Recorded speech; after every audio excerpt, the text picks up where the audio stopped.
Hello beautiful peoples, welcome to my channel. Junk food తినే అలవాటు ఇప్పుడు చాలా ఎక్కువగా ఉంది.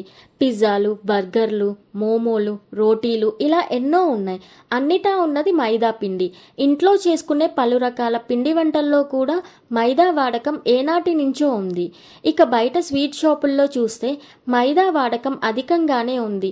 మనం చూసే వంట ఛానల్స్లో కూడా కొన్ని రకాల పదార్థాల్లో మైదాని వాడుతూ ఉంటారు. మైదాను తినవద్దు అనే చెప్పే డాక్టర్ సలహాలు కూడా అదే ఛానల్స్లో ప్రచారం అవుతూ ఉంటాయి. ఇదే ఒక విచిత్రం అనుకోండి. సరే, మనం మాత్రం ఈ వీడియోలో మైదా పిండిని ఎలా తయారు చేస్తారా అన్నది తెలుసుకుందాం. గోధుమల నుంచి గోధుమ పిండి వస్తుంది, రాగుల నుంచి రాగి పిండి, బియ్యం నుంచి బియ్యపు పిండి, రవ్వ వస్తుంది. మరి మైదా పిండి దేనితో తయారవుతుంది? మైదా పిండిని తయారు చేయడానికి ప్రధాన వనరులు గోధుమలు.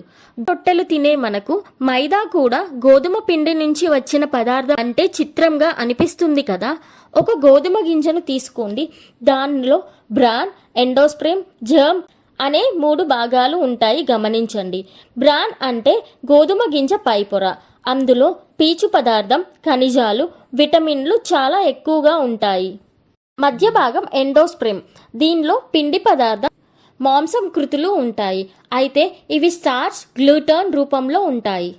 అంతర్భాగంలో ఉండే జెర్మ్లో విటమిన్ బి, విటమిన్ ఇ మరియు ఖనిజాలు, ఆరోగ్యకరమైన కొవ్వులు ఉంటాయి.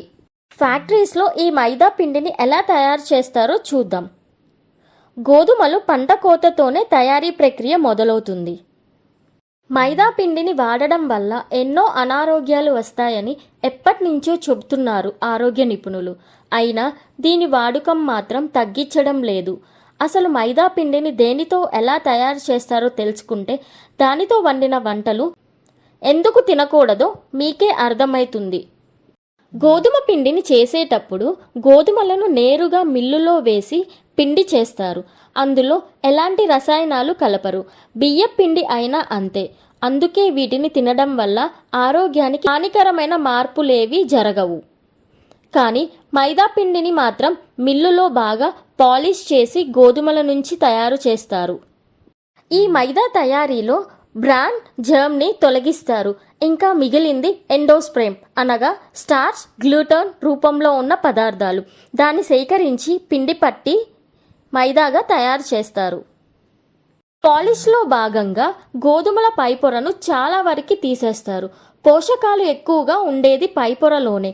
అలా పైపొరను తీసేసిన గోధుమలను పిండి పట్టి తయారు చేస్తారు.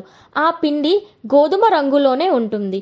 దాన్ని తెల్లగా చేసేందుకు క్లోరిన్ గ్యాస్ అండ్ పెరాక్సైడ్ వంటి రసాయనాలను జోడిస్తారు. చివరిలో పొటాషియం బ్రోమైడ్ను కలుపుతారు. అప్పుడు పిండి చాలా స్మూత్గా అండ్ తెల్లగా తయారవుతుంది. మైదా పిండి ధర గోధుమ పిండి కన్నా చాలా తక్కువ ధరకే లభిస్తుంది. అందుకే హోటల్స్లో పూరీకి అధికంగా ఈ పిండిని ఉపయోగిస్తారు. అలానే మైసూర్ బోండాలు, ఇడ్లీలో కూడా మైదాను మిక్స్ చేస్తున్నారు. మనం ఉపయోగించే మైదా బూడిదతో సమానం. దాన్ని తినడం వల్ల కాస్త ఉపయోగం కూడా ఉండదు. ఆరోగ్య ప్రయోజనాలు ఏమీ లేవు. సరికాక దీని తయారీలో వాడే బ్రోమైడ్ వల్ల క్యాన్సర్ వచ్చే అవకాశం ఉందని నిషేధం కూడా విధించారు.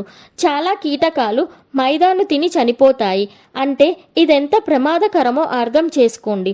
మైదా పిండిని నీటిలో కలిపి గోడలకు పోస్టర్లుగా అతికించడాన్ని కూడా మనం చూస్తూ ఉన్నాము.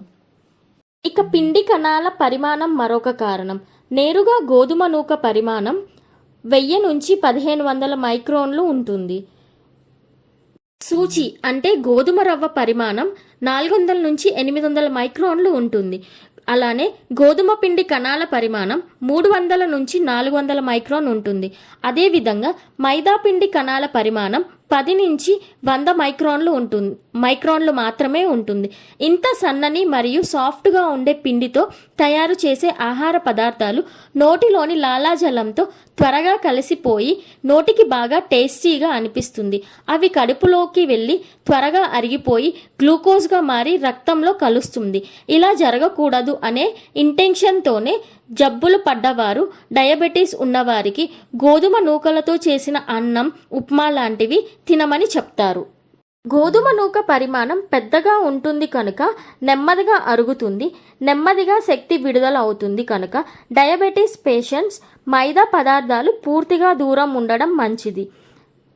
అవి తింటే త్వరగా జీర్ణం అయ్యి రక్తంలో ఉన్న షుగర్ లెవెల్స్ని పెంచుతాయి కనుక మైదాకి దూరంగా ఉండమని వైద్యులు మరియు ఆరోగ్య నిపుణులు చెప్తూ ఉంటారు. అనారోగ్యంతో ఉన్నవారే కాదు, ఆరోగ్యంగా ఉన్నవారు కూడా మైదాకి చాలా దూరంగా ఉండడం మంచిది. కనుక అరుదుగా తప్ప మైదా పదార్థాలని ఒక అలవాటుగా మాత్రం చేసుకోవడం మంచిదైతే కాదు. ఈ వీడియో మీకు నచ్చినట్లయితే please like, share and subscribe. Thanks for watching. Stay tuned for more.